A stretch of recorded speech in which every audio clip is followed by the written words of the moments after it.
Hello friends, मैं मुकेश और आप देख रहे हैं अपना यूट्यूब चैनल द पॉलिटिक्स। कैसे हैं आप लोग? उम्मीद करता हूं आप लोग अच्छे होंगे। पिछले कुछ दिनों से वीडियो नहीं आ रही थी क्योंकि मेरी तबीयत थोड़ी ख़राब थी। अब ये कंटिन्यू आता रहेगा। आज हम लोग बिहार पुलिस के प्रीवियस ईयर क्वेश्चन वाले सेशन को कंटिन्यू करने वाले हैं, जिसका आज हम लोग तीसरा सेशन देखने वाले हैं। हमारा एक और सेशन जो घटनाचक्र पूर्वावलोकन भारतीय राज्य व्यवस्था एवं शासन का चल रहा है, उसे भी आज से कंटिन्यू किया जाएगा ताकि आप सभी अपनी तैयारी को और भी मजबूत बना सकें और आने वाले सभी वनडे एग्जाम को क्रैक कर सकें। ये हमारी आपके लिए कामना भी है। यह क्वेश्चन पेपर न केवल बिहार पुलिस एग्जाम के लिए आवश्यक है, बल्कि यह civil court, JSSC, CGL, Bihar दरोगा आदि एग्जाम के लिए भी काफ़ी महत्वपूर्ण है। आइए हम लोग देखते हैं आज के महत्वपूर्ण प्रश्नों को, जिसमें आज हम लोग देखने वाले हैं बिहार पुलिस कांस्टेबल, जिसका एग्जाम डेट 27/2/2022 है, में पूछे गए महत्वपूर्ण प्रश्नों को। और इसमें हम लोग इसके पहले क्वेश्चन को देखते हैं। इसका पहला क्वेश्चन कहता है कि मतदाता सूची इलेक्टोरल रोल को आमतौर पर कहा जाता है। तो ऑप्शन सी इसका आंसर हो जाएगा, वोटर लिस्ट। आइए इसके व्याख्या को देखते हैं। मतदाता सूची को अंग्रेजी में वोटर लिस्ट कहते हैं। मतदाता सूची उन लोगों की सूची है जो चुनावी मतदान करने के लिए नामित होते हैं। भारत का चुनाव आयोग मतदाता सूची तैयार करता है। भारत का जो चुनाव आयोग है वो मतदाता सूची तैयार करता है और समय समय पर संशोधित करता है, और सभी पात्र मतदाताओं जिनकी उम्र 18 वर्ष या उससे अधिक है को पंजीकृत करता है। नेक्स्ट क्वेश्चन देखते हैं। Fill in the blank with the correct option. सही ऑप्शन को खाली स्थान में भरना है। तो neither the boys nor the teacher, तो इसका आंसर हो जाएगा ऑप्शन ए, इज। तो neither the boys nor the teacher is present. ना तो अध्यापक और ना ही बच्चे उपस्थित हैं। आइए इसके व्याख्या को देखते हैं। तो दिए गए वाक्य के रिक्त स्थान पर विकल्प ए, इज का प्रयोग उचित है। नाइदर नॉर का प्रयोग किसी वाक्य में एक वचन व बहुवचन कर्ता के साथ होने पर इसके साथ हमेशा बाद वाले कर्ता, यहाँ टीचर के अनुसार सहायक क्रिया इज का प्रयोग किया जाता है। नेक्स्ट क्वेश्चन है, fill in the blank choosing the correct word from the option that follow. If C खाली स्थान वी वुड गो, तो इसका आंसर हो जाएगा option D, came. If she came we would go, यदि वह आए तो हम जाएंगे। दिए गए वाक्य के रिक्त स्थान पर विकल्प डी, केम का प्रयोग उचित है। दिया गया वाक्य कंडीशनल टाइप 2 पर आधारित वाक्य है। ऐसे वाक्यों के दोनों भागों में पास्ट टेंस होता है। नेक्स्ट क्वेश्चन है, choose the option that is closest in meaning in the given word. कहता है कि प्रीटेस्ट, प्रीटेस्ट का क्या होता है? तो प्रीटेस्ट का निकटवर्ती शब्द क्या होगा? तो टू टेस्ट बिफोर। इसका आंसर ऑप्शन बी होगा, टू टेस्ट बिफोर, यानी पूर्व परीक्षण। दिए गए शब्द प्रीटेस्ट पूर्व परीक्षण का समानार्थी शब्द विकल्प बी, टू टेस्ट बिफोर, पूर्व परीक्षण होगा। अन्य पर्यायवाची शब्द है रिसर्च, इन्वेस्टिगेशन, चेकअप आदि। नेक्स्ट क्वेश्चन है, लीलाधर जगुड़ी द्वारा रचित कविता है। तो लीलाधर जगुड़ी द्वारा रचित कविता कौन सा है? तो ऑप्शन सी, मेरा ईश्वर। मेरा ईश्वर कविता के रचयिता लीलाधर जगुड़ी है। जगुड़ी जी की अन्य रचनाएं नाटक जारी है, इस यात्रा में, शंखमुखी शिखरों पर, रात अभी मौजूद है, बची हुई पृथ्वी, घबराए हुए शब्द, भय भी शक्ति देता है, महाकाव्य के बिना, ईश्वर की अध्यक्षता में, अनुभव के आकाश में चांद इत्यादि। नेक्स्ट क्वेश्चन है, फणीश्वर नाथ रेणु द्वारा रचित कहानी है। तो फणीश्वर नाथ रेणु द्वारा रचित कहानी क्या है? तो ऑप्शन बी है। तो ऑप्शन बी क्या है? तो लाल पान की बेगम। लाल पान की बेगम फणीश्वर नाथ रेणु की चर्चित कहानी है। सूखी नदी का पुल रामधारी से दिनकर की, उसने कहा था चंद्रधर शर्मा गुलेरी की, तथा दो बैलों की कथा प्रेमचंद द्वारा रचित कहानी है। फणीश्वर नाथ रेणु जी की अन्य रचनाएं मैला आंचल, परती परी कथा, जुलूस, दीर्घ तपा, कितने चौराहे, कलंक मुक्ति, पलटू बाबू रोड, ठुमरी, अग्निखोर, पंचलाइट, ठेस, मारे गए गुलफाम इत्यादि हैं। नेक्स्ट क्वेश्चन है, choose the correct preposition from the given options and fill in the blank. दिए गए ऑप्शन से सही प्रीपोजिशन को खाली स्थान में भरना है। तो यहाँ कहता है कि this rule is not applicable, खाली स्थान यंग पर्सन। तो इसका सही आंसर हो जाएगा option C 2। This rule is not applicable to young person. यह नियम युवा लोगों के लिए नहीं है। दिए गए वाक्य में रिक्त स्थान पर विकल्प सी से टू का प्रयोग उचित है। एप्लीकेबल जो क्रिया के साथ टू प्रीपोजिशन का प्रयोग होता है।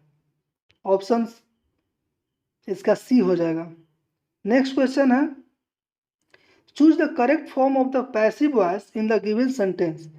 जो नीचे दिया गया सेंटेंस है उसका पैसिव वॉइस बताना है। तो ही स्पीक्स हिंदी। तो इसका आंसर हो जाएगा option C, Hindi is spoken by him. मतलब वह हिंदी बोलता है और हिंदी उसके द्वारा बोला जाता है। पैसिव वॉइस हो जाएगा। दिए गए एक्टिव वॉइस के लिए सही पैसिव वॉइस विकल्प सी होगा।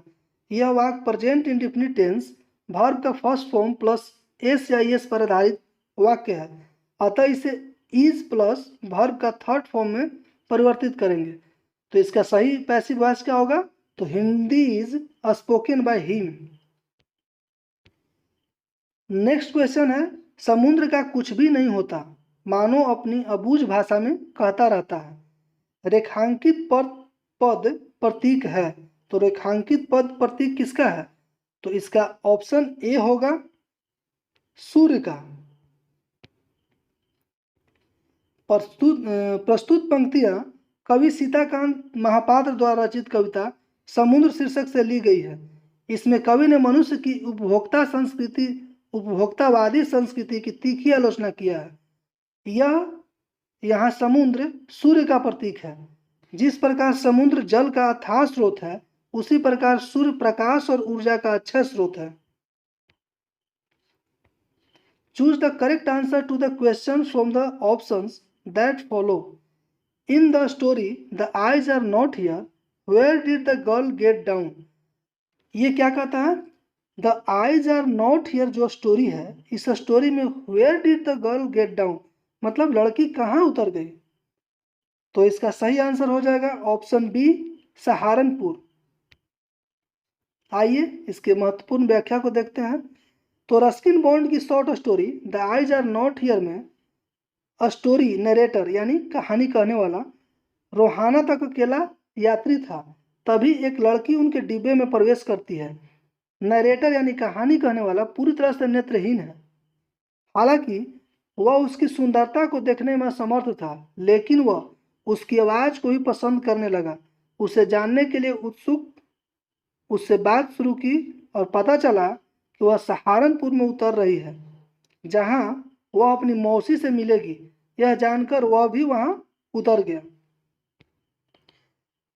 क्वेश्चन नंबर 11 को देखते हैं। तो किस विकल्प में सही विलोम युग्म है? किस विकल्प में सही विलोम युग्म है? तो इसका हो जाएगा उत्तर ऑप्शन डी गौरव का लाघव। गौरव का विलोम शब्द लाघव होता है। अनादर का विलोम शब्द आदर होता है। अनूठा का विलोम शब्द सामान्य होता है। गौण का विलोम शब्द मुख्य होता है।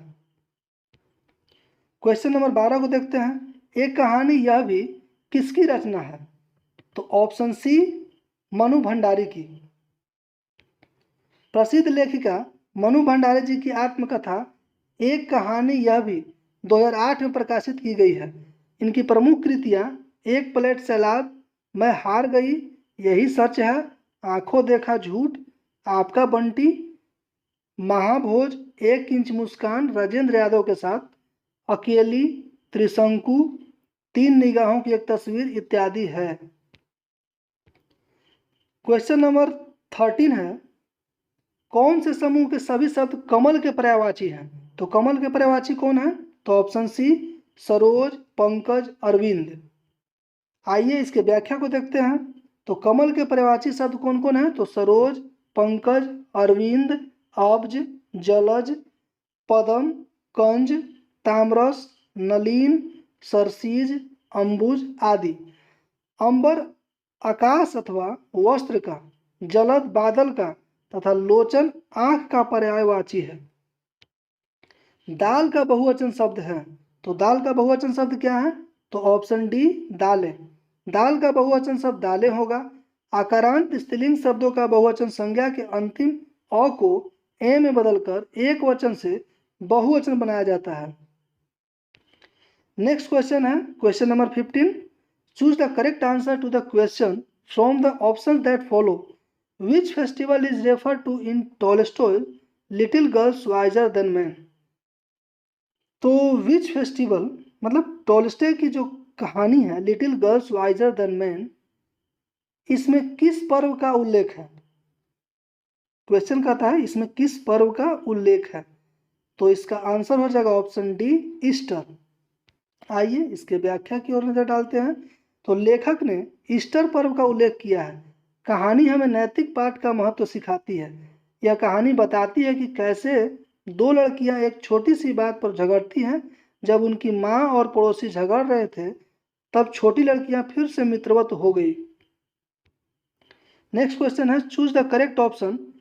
Where was Sant Kabir brought up in his early childhood days. ये कहता है कि where was Sant Kabir brought up in his early childhood days, मतलब संत कबीर को उनके शुरुआती बचपन के शुरुआती दिनों में अपने where was Sant Kabir brought up in his early childhood days, संत कबीर को बचपन के शुरुआती दिनों में कहाँ लाया गया था?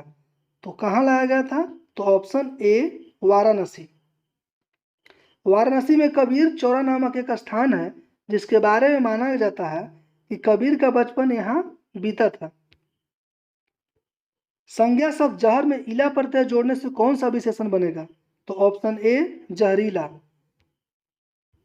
संज्ञा शब्द जहर में इला प्रत्यय जोड़ने पर जहरीला शब्द बनेगा।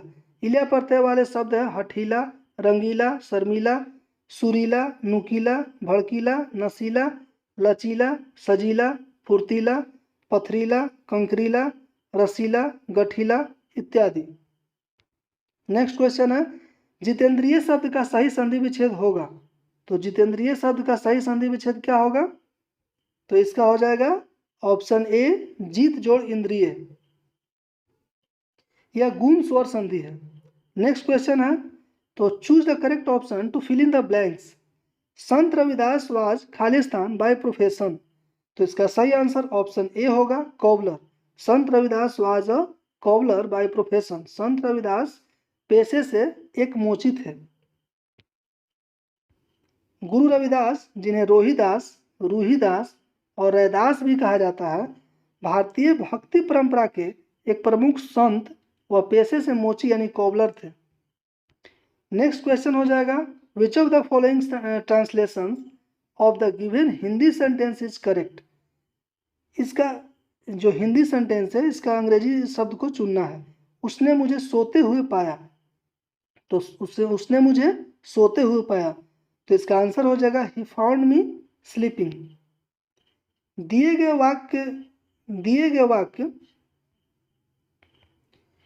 हिंदी वाक्य के लिए उपयुक्त अंग्रेजी विकल्प ए यानी ही फाउंड मी स्लीपिंग है।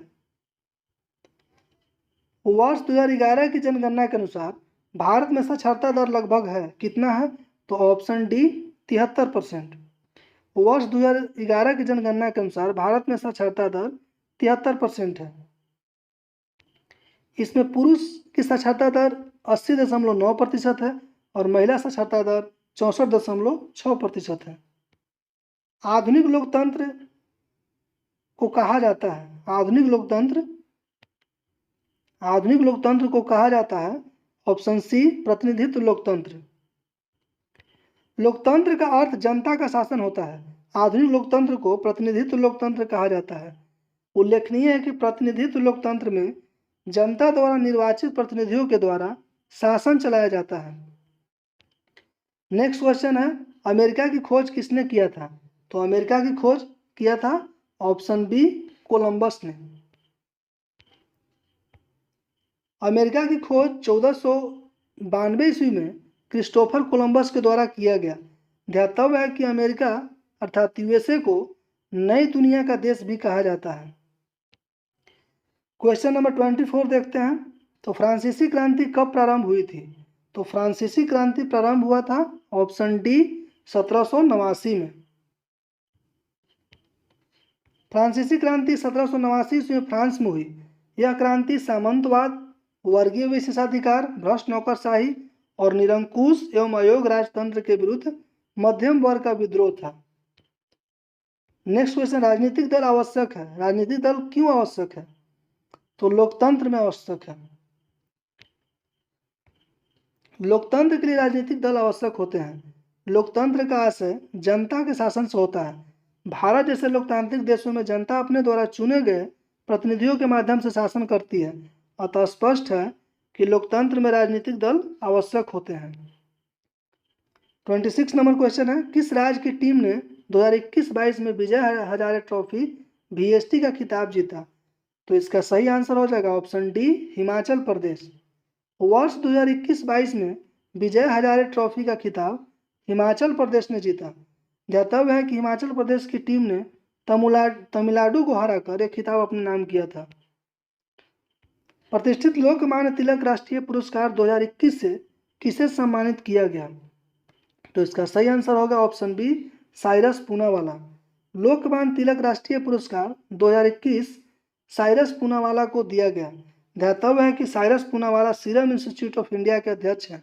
उल्लेखनीय है कि लोकमान्य तिलक राष्ट्रीय पुरस्कार वर्ष 1983 से प्रतिवर्ष प्रदान किया जाता है।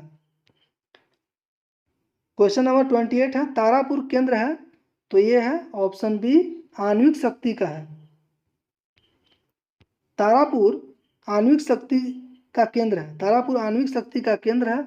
उल्लेखनीय है कि तारापुर महाराष्ट्र में स्थित एक शहर है जहां परमाणु ऊर्जा रिएक्टर की स्थापना की गई। यहाँ कुल 4 नाभिकीय रिएक्टर स्थापित किए गए हैं। भारतीय सशस्त्र बल के प्रथम चीफ ऑफ डिफेंस स्टाफ यानी सीडीएस कौन थे? तो इसका सही आंसर हो जाएगा option B general Bipin Rawat.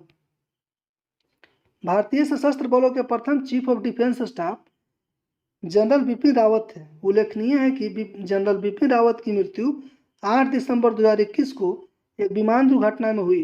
इनकी मृत्यु के बाद लेफ्टिनेंट अनिल चौहान को दूसरा चीफ ऑफ डिफेंस स्टाफ अर्थात सीडीएस नियुक्त किया गया। संयुक्त राष्ट्र संघ यूएनओ का मुख्यालय कहाँ स्थित है? तो इसका सही आंसर ऑप्शन ए न्यूयॉर्क। संयुक्त राष्ट्र संघ यूएनओ का मुख्यालय न्यूयॉर्क में स्थित है। संयुक्त राष्ट्र संघ की स्थापना 24 अक्टूबर 1945 को हुई। वर्तमान में कुल 193 देश इसके सदस्य हैं। वर्तमान बिहार विधान परिषद के अध्यक्ष कौन है? तो वर्तमान बिहार विधान परिषद के सदस्य ये देवेश चंद्र ठाकुर है, लेकिन उस समय एग्जाम के समय अवधेश नारायण सिंह थे। आइए इसके व्याख्या को देखते हैं। प्रश्नगत काल में बिहार विधान परिषद के अध्यक्ष अवधेश नारायण सिंह थे। वर्तमान में बिहार विधान परिषद के अध्यक्ष देवेश चंद्र ठाकुर हैं। ध्यातव्य है कि भारतीय संविधान के अनुच्छेद 169 में विधान परिषद के गठन व समाप्ति का उल्लेख किया गया है। वर्तमान में केवल 6 राज्यों में विधान परिषद का अस्तित्व है। वो 6 राज्य कौन कौन है? तो उत्तर प्रदेश है, बिहार है, कर्नाटक है, महाराष्ट्र है, आंध्र प्रदेश है, तेलंगाना है। प्रथम विश्व युद्ध कब शुरू हुआ था? तो प्रथम विश्व युद्ध शुरू हुआ था ऑप्शन बी 1914 में। प्रथम विश्व युद्ध की शुरुआत वर्ष 1914 में हुई। उल्लेखनीय है कि 28 जून 1914 को सेराजोवो में ऑस्ट्रिया के राजकुमार आर्कड्यूक फर्डिनेंड की हत्या के बाद जुलाई 1914 में ऑस्ट्रिया ने सर्बिया के विरुद्ध युद्ध की घोषणा किया। निम्नलिखित में से कौन जुलाई 2021 में अंतरिक्ष में यात्रा करने वाली भारतीय मूल की तृतीय महिला बनी? तो इसका सही आंसर ऑप्शन सी होगा शिरीषा बांदला। जुलाई 2021 में अंतरिक्ष की यात्रा करने वाली भारतीय मूल की शिरीषा बांदला ने तृतीय महिला अंतरिक्ष यात्री होने का गौरव प्राप्त किया। भारतीय मूल की अन्य 2 महिला अंतरिक्ष यात्री कौन कौन है? तो सुनीता विलियम्स तथा कल्पना चावला है। ऑप्शन ऑप्शन कितना था? तो ऑप्शन सी।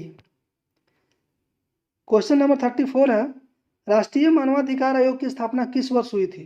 तो राष्ट्रीय मानवाधिकार आयोग की स्थापना हुई थी ऑप्शन डी 1993 में। राष्ट्रीय मानवाधिकार आयोग का गठन अक्टूबर 1993 में किया गया।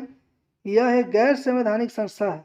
राष्ट्रीय मानवाधिकार आयोग का गठन मानवीय अधिकारों की रक्षा के लिए किया गया। नेक्स्ट क्वेश्चन है, भारत का प्रथम परमाणु संयंत्र कहाँ स्थापित किया गया था? तो ऑप्शन बी तारापुर महाराष्ट्र में। भारत का प्रथम परमाणु संयंत्र महाराष्ट्र के तारापुर में स्थापित किया गया।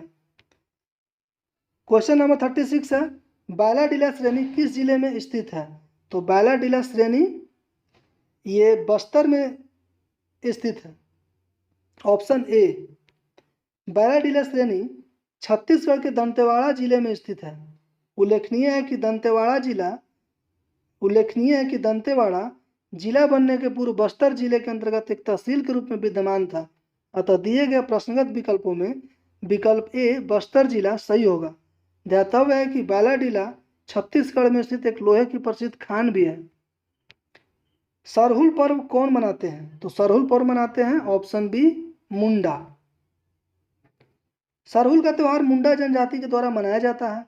सरहुल का त्यौहार झारखंड, पश्चिम बंगाल तथा उड़ीसा राज्य के मुंडा, भूमि, तना, हो जनजातियों द्वारा चैत्र मास में मनाया जाता है। यह त्यौहार इन जनजातियों का 9 वर्ष का त्यौहार है। नेक्स्ट क्वेश्चन है, स्वयं सहायता समूह में ऋण संबंधी अधिकांश निर्णय लिए जाते हैं। तो लिए जाते हैं ऑप्शन बी सदस्यों के द्वारा। स्वयं सहायता समूह सूक्ष्म उद्यमियों का एक ऐसा समूह या संगठन है जो आपसी सहयोग से अपनी आय के कुछ भाग को बचाकर अपने सदस्यों की नई उद्योगों की स्थापना में मदद करते हैं। अतः स्वयं सहायता समूह में अधिकांश निर्णय सदस्यों के लिए द्वारा लिए जाते हैं। पृथ्वी की कुल सतह जो पानी से ढका हुआ है, इस विकल्प में कोई भी उपयुक्त विकल्प नहीं है, इसलिए हम लोग व्याख्या की ओर एक नज़र डालते हैं। तो पृथ्वी की कुल सतह के लगभग 71% भाग पर जल तथा 29% भाग पर स्थल का विस्तार है। प्रश्नगत किसी भी विकल्प में सही आंकड़े उपलब्ध न होने के कारण इसका सही उत्तर जारी नहीं किया जा सकता है। कौन भौतिक पूंजी यानी फिजिकल कैपिटल का उदाहरण नहीं है? तो फिजिकल कैपिटल का उदाहरण कौन नहीं है? तो ऑप्शन डी शिक्षा एवं प्रशिक्षण। दिए गए विकल्पों में शिक्षा एवं प्रशिक्षण भौतिक पूंजी का उदाहरण नहीं है, जबकि यंत्र एवं मशीनें, कच्चा माल तथा भवन आदि सभी भौतिक पूंजी के उदाहरण हैं। वे संपत्तियां जिनका उपयोग उत्पादन या निर्माण प्रक्रिया में किया जाता है उन्हें भौतिक संपत्ति या पूंजी कहते हैं। नेक्स्ट क्वेश्चन है, निम्न में से किस क्षेत्र में मौसमी बेरोजगारी की समस्या होती है? तो इसका सही आंसर हो जाएगा ऑप्शन ए कृषि। जब कोई रोजगार प्राप्त व्यक्ति प्रतिवर्ष कुछ विशेष मौसम में कार्य न मिलने के कारण बेरोजगार हो जाता है तो इस प्रकार की बेरोजगारी को मौसमी बेरोजगारी कहा जाता है। जैसे कृषि क्षेत्र में कार्य करने वाले श्रमिक कृषि कार्य समाप्त हो जाने पर कुछ समय के लिए बेरोजगार हो जाते हैं। नेक्स्ट क्वेश्चन है, राष्ट्रपति को महाभियोग की प्रक्रिया से कौन अपदस्थ कर सकता है? तो इसका सही आंसर होगा ऑप्शन ए संसद। भारतीय संविधान के अनुच्छेद 61 में राष्ट्रपति के महाभियोग का उल्लेख हुआ है। भारतीय संविधान के अनुच्छेद 61 में राष्ट्रपति के महाभियोग का उल्लेख हुआ है, जिसके अनुसार राष्ट्रपति पर संविधान के अतिक्रमण या उल्लंघन के आधार पर महाभियोग लगाया जा सकता है। राज्यसभा का सभापति अपना त्याग पत्र संबोधित करता है। राज्यसभा का सभापति अपना त्याग पत्र संबोधित करता है, किनको करता है? तो ऑप्शन ए राष्ट्रपति को। राज्यसभा का सभापति अपना त्याग पत्र राष्ट्रपति को संबोधित करता है। ध्यातव्य है कि भारत का उपराष्ट्रपति राज्यसभा का पदेन सभापति होता है और संविधान के अनुसार उपराष्ट्रपति अपना त्याग पत्र राष्ट्रपति को देता है। सभापति की अनुपस्थिति में उपसभापति राज्यसभा के कार्यवाहक सभापति के रूप में कार्य करता है। निम्नलिखित में से कौन दक्षिण अफ्रीका के रंगभेद आंदोलन से संबंधित थे? तो कौन थे? तो ऑप्शन बी नेल्सन मंडेला। दक्षिण अफ्रीका में वर्ष 1948 की तत्कालीन नेशनल पार्टी की सरकार द्वारा नस्ल रंग के आधार पर गोरे व काले में भेदभाव की नीति की शुरुआत किया गया था। इस भेदभाव के विरुद्ध किए गए आंदोलन को रंगभेद आंदोलन कहा जाता है। इसके प्रमुख नेता नेल्सन मंडेला थे, जिनके प्रयासों से वर्ष 1994 में रंगभेद को समाप्त किया गया। पंडित बिरजू महाराज का संबंध किस नृत्य से है? तो पंडित बिरजू महाराज का संबंध ऑप्शन बी कथक नृत्य से है। पंडित बिरजू महाराज का संबंध कथक नृत्य से है। उल्लेखनीय है कि पंडित बिरजू महाराज का वास्तविक नाम पंडित बृजमोहन मिश्र था। बिरजू महाराज लखनऊ घराने से संबंधित थे। एक कंपनी, नेक्स्ट क्वेश्चन, एक कंपनी जो एक से अधिक देशों में उत्पादन का स्वामित्व रखती है या नियंत्रण करती है, वह कहलाती है, क्या कहलाती है? तो ऑप्शन डी बहुराष्ट्रीय कंपनी, जिसको एमएनसी बोलते हैं, मल्टीनेशनल कंपनी। एक कंपनी जो एक से अधिक देशों में उत्पादन का स्वामित्व रखती है उसे बहुराष्ट्रीय कंपनी एमएनसी कहते हैं। जैसे सैमसंग, टाटा मोटर्स आदि बहुराष्ट्रीय कंपनियां हैं। नेक्स्ट क्वेश्चन है, देशों के बीच विकास की तुलना करने हेतु उपयोगी मापक हैं। तो ऑप्शन सी सकल घरेलू उत्पाद। किन्हीं दो देशों के बीच विकास की तुलना करने हेतु उपयोगी मापक सकल घरेलू उत्पाद होता है, जिसे जीडीपी भी बोलते हैं। हड़प्पा के किस स्थल में जलाशय के प्रमाण मिले हैं? तो इसका सही आंसर होगा धौलावीरा। धौलावीरा नामक हड़प्पा पुरास्थल से जलाशय का साक्ष्य मिला है। धौलावीरा गुजरात के कच्छ जिले में स्थित है। यह एकमात्र हड़प्पीय पुरास्थल है जो 3 भागों में विभाजित है। भारतीय रिजर्व बैंक आरबीआई के वर्तमान गवर्नर कौन है? तो ऑप्शन डी शक्तिकांत दास। भारतीय रिजर्व बैंक के वर्तमान गवर्नर शक्तिकांत दास हैं। भारतीय रिजर्व बैंक की स्थापना 1 अप्रैल 1935 को किया गया और इसका राष्ट्रीयकरण 1 जनवरी 1949 को हुआ। आरबीआई का प्रधान कार्यालय मुंबई में है। निम्नलिखित में से कौन सी नदी ज्वार नदमुख एस्चुरी बनाती है? तो ऑप्शन बी नर्मदा नदी। भारत में नर्मदा व ताप्ती नदी ज्वार नदमुख एस्चुरी बनाती है। नर्मदा नदी अमरकंटक पर्वत से निकलकर पूर्व से पश्चिम की ओर बहते हुए अरब सागर में गिरती है। क्वेश्चन नंबर 51 है, भारत में संप्रभु कौन है? तो भारत में संप्रभु है भारत के लोग, ऑप्शन सी। भारतीय संविधान के प्रस्तावना में संप्रभुता शब्द का उल्लेख संपूर्ण प्रभुत्व संपन्न हुआ है, जिसका अर्थ होता है कि भारत देश की सरकार अपनी आंतरिक विदेश नीति का निर्धारण स्वयं करेगी। इस पर किसी अन्य देश का हस्तक्षेप नहीं होगा। भारतीय संविधान सभा द्वारा यह संप्रभुता जनता यानी भारत के लोग को प्रदान किया गया है। नेक्स्ट क्वेश्चन है, बिहार दिवस मनाया जाता है। तो इसका सही आंसर ऑप्शन ए 22 मार्च को। प्रत्येक वर्ष 22 मार्च को बिहार दिवस मनाया जाता है। ध्यातव्य है कि 22 मार्च 1912 को ही ब्रिटेन द्वारा बंगाल से अलग राज्य के रूप में बिहार को स्थापित किया गया, इसलिए 22 मार्च को बिहार दिवस के रूप में मनाया जाता है। ध्यातव्य है कि 22 मार्च को विश्व जल दिवस के रूप में भी मनाया जाता है। क्वेश्चन नंबर 53 को देखते हैं, तृतीयक क्षेत्र में सम्मिलित गतिविधि नहीं है। तो तृतीयक क्षेत्र में सम्मिलित गतिविधि कौन सा नहीं है? तो ऑप्शन डी पशुपालन। भारतीय अर्थव्यवस्था को 3 क्षेत्रों में बांटा गया है, प्राथमिक क्षेत्र, द्वितीयक क्षेत्र और तृतीयक क्षेत्र। प्राथमिक क्षेत्र के अंतर्गत कृषि एवं पशुपालन, वानिकी, मत्स्य पालन आदि आते हैं। द्वितीयक क्षेत्र के अंतर्गत निर्माण, विनिर्माण आदि आते हैं। तृतीयक क्षेत्र में परिवहन, संचार, व्यापार, होटल, रेस्टोरेंट, बीमा एवं बैंकिंग आदि आते हैं। अतः विकल्प डी पशुपालन तृतीय क्षेत्र के अंतर्गत शामिल नहीं है। क्वेश्चन नंबर 54, 100 साल पहले किस देश में नाजी पार्टी स्थापित हुई थी? तो ऑप्शन सी जर्मनी में। नाजी पार्टी जर्मनी में वर्ष 1920 में स्थापित हुई थी। भारत में सर्वाधिक क्षेत्र में फैले हुए वन है। तो भारत में सर्वाधिक क्षेत्र में फैले हुए वन कौन सा है? तो ऑप्शन ए उष्णकटिबंधीय पर्णपाती वन। विकल्प उपर्युक्त विकल्पों में उष्णकटिबंधीय पर्णपाती वन भारत में सर्वाधिक क्षेत्र में विस्तारित वन है। उष्णकटिबंधीय पर्णपाती वन लगभग 60% से अधिक वन क्षेत्र में विस्तारित है। 56 क्वेश्चन नंबर 56 है, सुंदरी वृक्ष खाली स्थान में पाए जाते हैं। तो इसका सही आंसर ऑप्शन बी होगा। तो सुंदरी वृक्ष मैंग्रोव वन में पाए जाते हैं। सुंदरी वृक्ष भारत के मैंग्रोव वनों में पाए जाते हैं। उल्लेखनीय है कि पश्चिम बंगाल में गंगा व ब्रह्मपुत्र नदी के डेल्टा वाले क्षेत्रों में सुंदरी वृक्षों की अधिकता होने के कारण इस डेल्टा को सुंदरवन डेल्टा कहा जाता है। क्वेश्चन नंबर 57 को देखते हैं। तो भारत में बजट निर्माण का कार्य किया जाता है।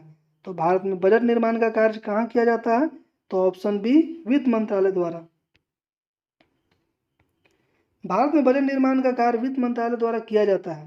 भारतीय संविधान के अनुच्छेद 112 में बजट का उल्लेख वार्षिक वित्तीय विवरण के रूप में हुआ है। इसे राष्ट्रपति द्वारा लोकसभा में प्रस्तुत करवाया जाता है। बजट में सरकार के अगले वित्तीय वर्ष अर्थात 1 अप्रैल से 31 मार्च तक के आय और व्यय का विवरण होता है। नेक्स्ट क्वेश्चन है, निम्न में से कौन संविधान निर्मात्री सभा का सदस्य नहीं था? तो ऑप्शन बी मोहम्मद अली जिन्ना। आइए इसके व्याख्या की ओर देखते हैं। तो दिए गए विकल्पों में मोहम्मद अली जिन्ना संविधान निर्मात्री सभा के सदस्य नहीं थे। उल्लेखनीय है कि भारत में कैबिनेट मिशन योजना 1946 के तहत संविधान निर्माण हेतु संविधान सभा का गठन किया गया। इसमें कुल 389 सदस्य शामिल हुए। नेक्स्ट क्वेश्चन है, परख जो हाल ही में खबरों में था किस क्षेत्र से जुड़ा एक पोर्टल है? तो इसका सही आंसर ऑप्शन सी होगा, छात्र के सीखने का आकलन। अखिल भारतीय तकनीकी शिक्षा परिषद द्वारा उच्च शिक्षण संस्थानों और स्कूलों के छात्रों के सीखने का आकलन करने के लिए परख नामक पोर्टल लॉन्च किया गया है। क्वेश्चन नंबर 60 को देखते हैं। तो मृदा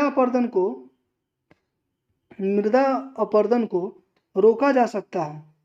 तो ये किसके द्वारा रोका जा सकता है? तो ऑप्शन ए वन रोपण द्वारा। मृदा अपरदन का मतलब होता है मिट्टी का कटाव। तो व्याख्या को देखते हैं, जल, वायु अथवा पशुचारण आदि क्रियाओं द्वारा मिट्टी की ऊपरी परत में होने वाले कटाव को मृदा अपरदन कहा जाता है। इससे मृदा की उर्वरा शक्ति नष्ट हो जाती है। मृदा अपरदन को वन रोपण द्वारा रोका जा सकता है। जापान एक विकसित धनवान देश बना है। तो कैसे बना? तो ऑप्शन डी मानव संसाधनों में निवेश द्वारा। जापान एशिया के सबसे विकसित देशों में से एक है। यद्यपि जापान में प्राकृतिक संसाधनों की पर्याप्तता नहीं है, फिर भी वह अपने तकनीकी के बल पर मानव संसाधनों में निवेश करके अपना औद्योगिक विकास करके एक धनवान और विकसित देश की सूची में अपना स्थान बनाने में सफल हुआ है। भारत में निहाल सरीन का संबंध निम्नलिखित में से किस खेल से है? तो इसका सही आंसर ऑप्शन सी शतरंज। निहाल सरीन भारत के प्रख्यात शतरंज खिलाड़ी हैं। हाल ही में निहाल सरीन ने सर्बिया मास्टर शतरंज का खिताब अपने नाम कर लिया है। उत्तर दक्षिण गलियारा जोड़ता है।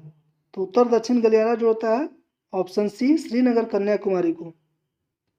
भारत में राष्ट्रीय राजमार्ग विकास योजना के तहत राजमार्गों के विकास और सड़क द्वारा भारतीय राज्यों को आपस में जोड़ने के लिए अनेक परियोजनाएं चलाई जा रही हैं। इस क्रम में उत्तर दक्षिण एवं पूर्व पश्चिम गलियारा के तहत उत्तर में श्रीनगर को दक्षिण में कन्याकुमारी से तथा पूर्व में सिलचर को पश्चिम में पोरबंदर से जोड़ा गया है। यह दोनों गलियारा एक दूसरे को उत्तर प्रदेश के झांसी में काटते हैं। मानव पूंजी निवेश करने का जरिया है।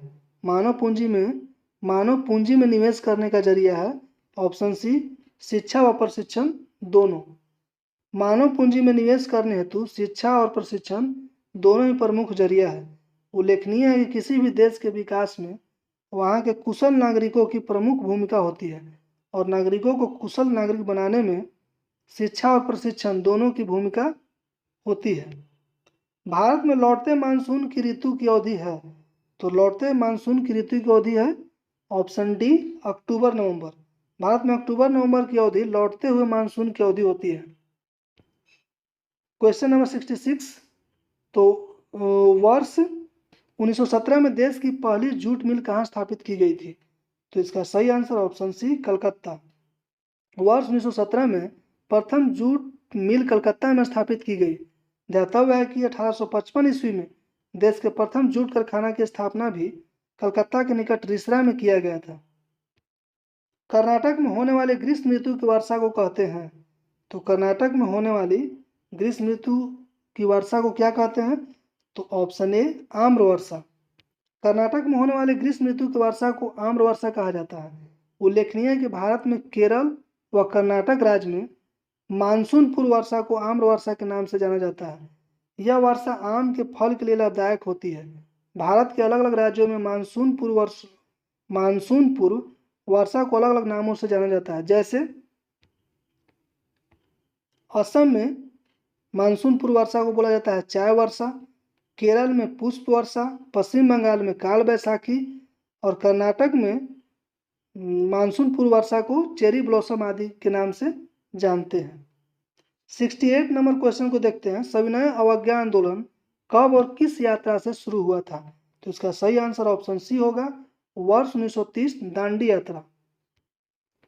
वर्ष 1930 में सविनय अवज्ञा आंदोलन की शुरुआत गांधी जी के दांडी यात्रा से होती है।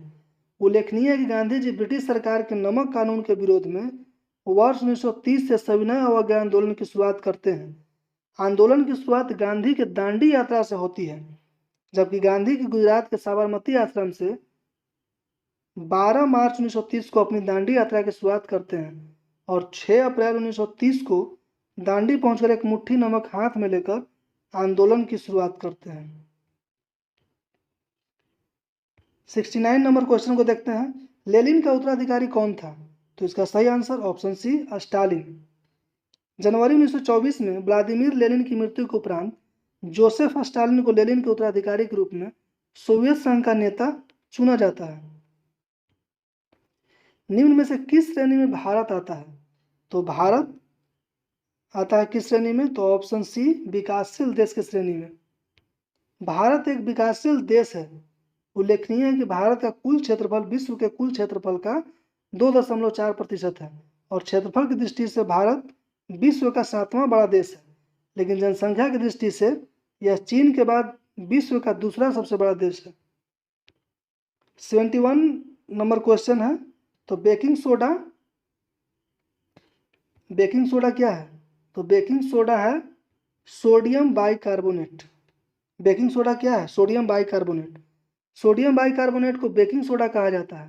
इसे खाने का सोडा भी कहा जाता है। इसका रासायनिक सूत्र NaCO3 होता है। नेक्स्ट क्वेश्चन है, चुंबकत्व पर आधारित चिकित्सीय तकनीक क्या है? तो इसका सही आंसर ऑप्शन बी MRI है। दिए गए विकल्पों में MRI चुंबकत्व पर आधारित चिकित्सीय तकनीक है। MRI का पूरा नाम मैग्नेटिक रेजोनेंस इमेजिंग है। यह एक चिकित्सीय उपकरण है जो चुंबकीय तकनीक पर आधारित है। इसका उपयोग शरीर के आंतरिक रोगों का पता लगाने में किया जाता है। नेक्स्ट क्वेश्चन है, निम्नलिखित में से कौन सा एक प्राकृतिक पारितंत्र नहीं है? तो इसका सही आंसर हो जाएगा ऑप्शन डी बगीचा। दिए गए विकल्पों में बगीचा प्राकृतिक पारितंत्र नहीं है। उल्लेखनीय है कि किसी क्षेत्र विशेष के जैविक अजैविक घटकों से निर्मित प्राकृतिक इकाई को पारितंत्र कहते हैं। यह समानतः प्राकृतिक पारितंत्र और मानवीय पारितंत्र के रूप में पाए जाते हैं। जैसे बगीचा, मकान, सड़क आदि मानवीय पारितंत्र के उदाहरण हैं, जबकि वन, नदी, रेगिस्तान आदि प्राकृतिक पारितंत्र के उदाहरण हैं। विद्युत बल्ब का तंतु बना होता है। तो इसका सही आंसर ऑप्शन बी टंगस्टन का। विद्युत बल्ब का तंतु टंगस्टन धातु का बना होता है। उल्लेखनीय है कि बल्ब का आविष्कार थॉमस अल्वा एडिसन ने किया था। बल्ब विद्युत ऊर्जा को प्रकाश ऊर्जा में परिवर्तित करता है। नेक्स्ट क्वेश्चन है, हीमोग्लोबिन वर्णक पाया जाता है। हीमोग्लोबिन वर्णक किस में पाया जाता है? तो RBC में पाया जाता है। हीमोग्लोबिन वर्णक RBC में पाया जाता है। उल्लेखनीय है कि मानव रक्त में कुल 3 प्रकार की रक्त कणिकाएं पाई जाती हैं। यह था RBC, WBC और प्लेटलेट। RBC में हीमोग्लोबिन पाया जाता है, जिसे हीम नामक वर्णक और ग्लोबिन नामक प्रोटीन पाया जाता है। ग्लोबिन के कारण ही रक्त का रंग लाल होता है। ध्यातव्य है कि हीमोग्लोबिन गैसों के परिवहन, मुख्यतः ऑक्सीजन के परिवहन के लिए उत्तरदायी होता है। नेक्स्ट क्वेश्चन है, पराग कणों का एक पुष्प से दूसरे तक स्थानांतरण किस माध्यम के द्वारा होता है? तो इसका सही आंसर हो जाएगा ऑप्शन डी उपर्युक्त सभी, यानी जल, वायु और कीट सभी के द्वारा। पराग कणों का एक पुष्प से दूसरे पुष्प तक स्थानांतरण जल, वायु और कीट आदि सभी माध्यमों के द्वारा होता है। 77 नंबर क्वेश्चन है, एक विद्युत जनित यानी जनरेटर रूपांतरित करता है? तो ऑप्शन डी, यांत्रिक ऊर्जा को विद्युत ऊर्जा में। एक विद्युत जनित यानी जनरेटर यांत्रिक ऊर्जा को विद्युत ऊर्जा में रूपांतरित करता है। ऊर्जा संरक्षण के सिद्धांत के अनुसार ऊर्जा को न तो उत्पन्न किया जा सकता है और न ही नष्ट किया जा सकता है, बल्कि ऊर्जा एक रूप से दूसरे रूप में परिवर्तित हो जाती है। जैसे विद्युत मोटर विद्युत ऊर्जा को यांत्रिक ऊर्जा में परिवर्तित करते हैं, इसी प्रकार विद्युत सेल रासायनिक ऊर्जा को विद्युत ऊर्जा में बदल देते हैं। डी.आई. मेंडलीव को श्रेय दिया जाता है। डी.आई. मेंडलीव को श्रेय दिया जाता है किस क्षेत्र में दिया जाता है? तो ऑप्शन सी, तत्वों की आवर्त सारणी के लिए। डी.आई. मेंडलीव एक रूसी वैज्ञानिक थे। इन्होंने तत्वों के आवर्त वर्गीकरण का प्रतिपादन किया। मेंडलीव ने तत्वों की जो आवर्त सारणी प्रस्तुत की उसमें अब काफी सुधार हो गए हैं, पर यह सारणी आज भी रसायन विज्ञान का पथ प्रदर्शन कर रही है। अनुवांशिकी का जनक किन्हें कहा जाता है? क्वेश्चन नंबर 79 है, अनुवांशिकी का जनक किन्हें कहा जाता है? तो इसका सही answer option B, G J Mendel. G J Mendel को अनुवांशिकी का जनक कहा जाता है। अनुवांशिकी का जनक ग्रेगर जॉन मेंडल, जिनका शॉर्ट नेम है जीजे मेंडल, को माना जाता है। इन्होंने उद्यान मटर के बीजों पर किए गए अनुसंधान के आधार पर अनुवांशिकी के संदर्भ में कुल 3 नियमों का प्रतिपादन किया। पहला नियम है प्रभाविता का नियम, दूसरा पृथक्करण का नियम, तीसरा स्वतंत्र अपव्यूहन का नियम। क्वेश्चन नंबर 80 है, खाद्य सुरक्षा का तात्पर्य है? तो इसका है आंसर डी, उपयुक्त सभी। खाद्य उपलब्धता, खाद्य की पहुंच, खाद्य की सामर्थ्य। खाद्य सुरक्षा का तात्पर्य खाद्य पदार्थों की उपलब्धता, खाद्य आपूर्ति तथा खाद्य सामर्थ्य है। उल्लेखनीय है कि भारत सरकार ने जनता की भोजन सुरक्षा के उद्देश्य से राष्ट्रीय खाद्य सुरक्षा अधिनियम 2013 को पारित किया था। क्वेश्चन नंबर 81, अमन फसल संबंधित है? तो अमन फसल संबंधित है ऑप्शन डी, धान से। अमन धान की फसल है। अमन धान की रुपाई प्राय जुलाई अगस्त में की जाती है। असमतापी यानी कोल्ड ब्लडेड जंतु जिसका हृदय द्विकक्षीय होता है, तो इसका आंसर हो जाएगा ऑप्शन ए, शार्क। असमतापी कोल्ड ब्लडेड जंतु जिसका हृदय द्विकक्षीय होता है, शार्क।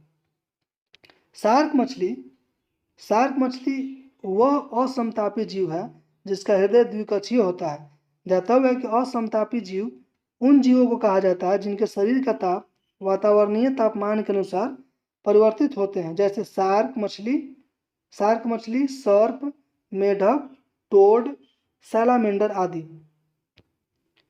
क्रिया बल एवं प्रतिक्रिया बल हमेशा लगते हैं, तो ऑप्शन डी, अलग अलग वस्तुओं पर और विपरीत दिशाओं में। न्यूटन के गति विषयक नियम को क्रिया प्रतिक्रिया का नियम कहा जाता है, जिनके अनुसार प्रत्येक क्रिया बल के बराबर परंतु विपरीत दिशा में एक प्रतिक्रिया बल कार्य करता है। क्रिया प्रतिक्रिया बल सदैव अलग अलग पिंडों पर कार्य करते हैं। जैसे रबर की गेंद को जमीन पर पटकने से गेंद का उछलना क्रिया प्रतिक्रिया नियम का उदाहरण है, जिसमें रबर की गेंद द्वारा बल जमीन पर लगाया गया और जमीन द्वारा बल रबर की गेंद पर लगाया गया। क्वेश्चन नंबर 84, निम्नलिखित में से किसका बीज प्रोटीन एवं वसा तेल का प्रचुर स्रोत है? निम्नलिखित में से किसका बीज प्रोटीन एवं वसा तेल का प्रचुर स्रोत है? तो ऑप्शन बी, सोयाबीन। दिए गए विकल्पों में सोयाबीन का बीज प्रोटीन एवं वसा तेल का प्रचुर स्रोत है। ज्ञातव्य है कि प्रोटीन शरीर में नई कोशिकाओं, नए ऊतकों के निर्माण के लिए तथा वृद्धि विकास का कार्य करते हैं, तो वसा मुख्यतः ऊर्जा उत्पादन का कार्य करता है। निम्न में से उपार्जित लक्षण है, तो उपार्जित लक्षण क्या है? तो ऑप्शन सी, शरीर का वजन। दिए गए विकल्पों में शरीर का वजन बढ़ना या घटना उपार्जित लक्षण है। ज्ञातव्य है किसी जीव के शारीरिक संरचना में 2 प्रकार के लक्षण पाए जाते हैं, अनुवांशिक लक्षण और उपार्जित लक्षण। किसी भी जीव के वे लक्षण जो उसके पिता अथवा माता से जन्म के साथ ही प्राप्त होते हैं उन्हें अनुवांशिक लक्षण कहा जाता है। जैसे त्वचा का रंग, नेत्र का रंग, बालों की प्रकृति, जबकि वे लक्षण जो बाह्य वातावरण में रहन सहन के पश्चात प्राप्त होता है उन्हें उपार्जित लक्षण कहते हैं, जैसे शरीर का वजन बढ़ना या घटना आदि। 86 नंबर क्वेश्चन है, बादल या कोहरा, क्लाउड और फॉग किस कुलाइडी निकाय का उदाहरण है? तो ऑप्शन सी, द्रव गैस में परिक्षिप्त। बादल या कोहरा द्रव में गैस नामक कुलाइडी निकाय का उदाहरण है। ठंडी के दिनों में जब वातावरण का तापमान हिमांक बिंदु तक पहुंचता है तो वायुमंडल में विद्यमान जलवाष्प के संघनन से कोहरे का निर्माण होता है। 87 नंबर क्वेश्चन, अक्षय अर्थात नवीकरणीय ऊर्जा के स्रोत का उदाहरण क्या है? तो ये है ऑप्शन डी, सूर्य। दिए गए विकल्प में सूर्य अक्षय अर्थात नवीकरणीय ऊर्जा का स्रोत है। प्रकृति में दो प्रकार के ऊर्जा स्रोत हैं, प्रथम नवीकरणीय ऊर्जा स्रोत तथा द्वितीय अनवीकरणीय ऊर्जा स्रोत। ऊर्जा के वे स्रोत जिनका क्षय न हो, जिनका पुनः उत्पादन संभव हो, उन्हें अक्षय ऊर्जा स्रोत कहते हैं। ऊर्जा के वे स्रोत जिनका क्षय हो जाता है और जिनके पुनः उत्पादन में करोड़ों वर्ष का समय लगता है, उन्हें अनवीकरणीय स्रोत कहते हैं, जैसे कोयला, पेट्रोल आदि। एक पारी तंत्र में सभी हरे पौधे एवं नील हरित शैवाल जिसमें प्रकाश संश्लेषण की क्षमता होती है खाली स्थान वर्ग में आते हैं।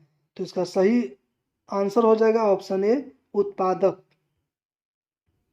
पारी तंत्र में हरे पौधे व नील हरित शैवाल आदि प्रकाश संश्लेषण क्रिया के द्वारा अपने भोजन का निर्माण कर लेते हैं, अतः इन्हें उत्पादक वर्ग में रखा जाता है, जबकि शाकाहारी जंतुओं को प्राथमिक उपभोक्ता वर्ग में और मांसाहारी जंतुओं को द्वितीय उपभोक्ता वर्ग में रखा जाता है। 89 क्वेश्चन को देखते हैं, इस्पात तथा लोहे को जंग से सुरक्षित रखने के लिए उन पर यसद लेपन की प्रक्रिया में एक पतली परत निम्न की है। तो इसका सही आंसर सी हो जाएगा, जस्ता।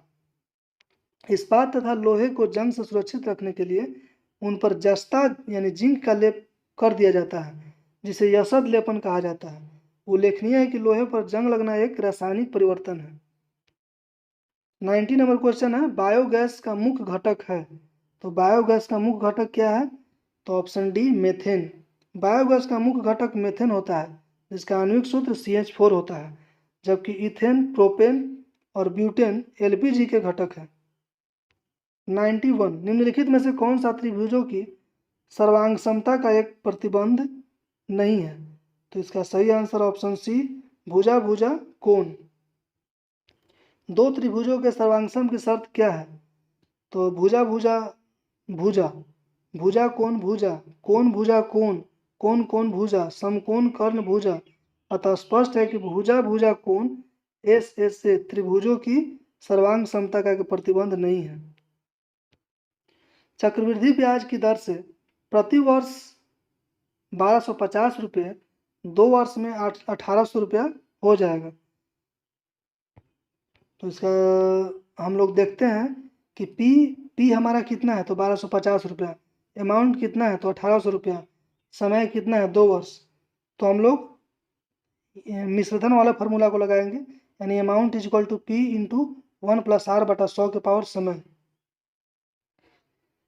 नेक्स्ट क्वेश्चन को देखेंगे और इसको इस तरह से सोल्व कर लेंगे। एक खिलौने पर 12% छूट देने पर इसे 308 रुपये में बेचा जाता है। खिलौने का अंकित मूल्य क्या होगा? तो इसका अंकित मूल्य निकालने के लिए हम लोग क्या करेंगे? तो ऑप्शन ए होगा, इसका सही आंसर होगा 350 रुपया। तो अंकित मूल्य बराबर हो जाएगा 308, यानी विक्रय मूल्य गुने 100 बटा क्रय मूल्य। तो क्रय मूल्य निकालने के लिए क्या करेंगे? तो मान लिए कि 12% छूट दिया, तो मान ली 100 है, तो 100 का 12% कितना? 88। तो विक्रय मूल्य गुने 100 बटा क्रय मूल्य, यानी 308 गुने 100 बटा 88 बराबर 350 रुपया। किसी त्रिभुज में यदि एक कोण की माप अन्य दो कोणों के योग के बराबर है तो त्रिभुज अवश्य है। तो त्रिभुज क्या होगा? तो इसका सही आंसर होगा समकोण त्रिभुज। यदि किसी त्रिभुज में एक कोण की माप अन्य दो कोणों के योग के बराबर है तो वह त्रिभुज समकोणीय होगा। आइए 95 नंबर क्वेश्चन को देखते हैं। एक समचतुर्भुज जिसकी एक भुजा 20 सेंटीमीटर तथा एक विकर्ण 24 सेंटीमीटर है का क्षेत्रफल क्या होगा? तो इसका सही आंसर हो जाएगा ऑप्शन सी, 384 वर्ग सेंटीमीटर। इसके व्याख्या को आप लोग देख लीजिए, जूम करके देख सकते हैं पॉज करके। नेक्स्ट क्वेश्चन है 10 मीटर गुने 10 मीटर गुने 5 मीटर विमाओं के एक कमरे में रखे जा सकने वाली सबसे लंबी छड़ की लंबाई क्या है? तो इसका सही आंसर ऑप्शन सी 15 मीटर हो गया। इसके सॉल्यूशन को हम लोग देखते हैं। तो कमरे में रखी जा सकने वाली सबसे लंबी छड़ की लंबाई अंडर रूट लंबाई का स्क्वायर प्लस चौड़ाई का स्क्वायर प्लस ऊंचाई का स्क्वायर, यानी L square plus B square plus H square. तो अभी इस छड़ की लंबाई क्या हो जाएगा? तो 10 का स्क्वायर, और इस तरह से हम लोग क्या करेंगे, तो इसका सही आंसर हो जाएगा 15 मीटर। एक पासे को फेंकने पर आभास संख्या प्राप्त होने की प्रायिकता है। तो इसका सही आंसर हो जाएगा ऑप्शन डी 1/2। आइए इसके सॉल्यूशन को देखते हैं। तो पासे की आभास संख्या, पासा में कितना आभास संख्या होता है? तो 2 3 5 यानी 3 गो। तो नंबर ऑफ ई बराबर 3, और नंबर ऑफ पी ई निकालना है। तो पी निकालना है तो नंबर ऑफ ई बटा नंबर ऑफ एस। तो नंबर ऑफ ई क्या है? तो पासे में आभास संख्या को दर्शाता है, तो ये 3 हो गया। नंबर ऑफ एस यानी पासे में कितना पासा होता है? तो 6 होता है। तो इसको सॉल्यूशन करने पर 1/2 आएगा। एक हॉल है, एक हॉल का फर्श आयताकार है, इसकी लंबाई 45 मीटर तथा चौड़ाई 36 मीटर है। हॉल के फर्श को ढकने के लिए 6 मीटर गुने 5 मीटर आकार के कितने कारपेट की आवश्यकता होगी? तो इसका सही आंसर हो जाएगा ऑप्शन सी 54। आइए इसको सॉल्यूशन की ओर देखते हैं। तो सॉल्यूशन क्या है? तो आयताकार फर्श का क्षेत्रफल क्या है, क्या होता है? तो लंबाई गुने चौड़ाई होता है। तो आयताकार फर्श का क्षेत्रफल कितना दिया हुआ है? तो 45 गुने 36, यानी लंबाई 45 और चौड़ाई 36। तो 45 गुने 36 हो गया। अतः आवश्यक कारपेट की संख्या, अगर कारपेट की संख्या निकालना होगा तो हम निकालें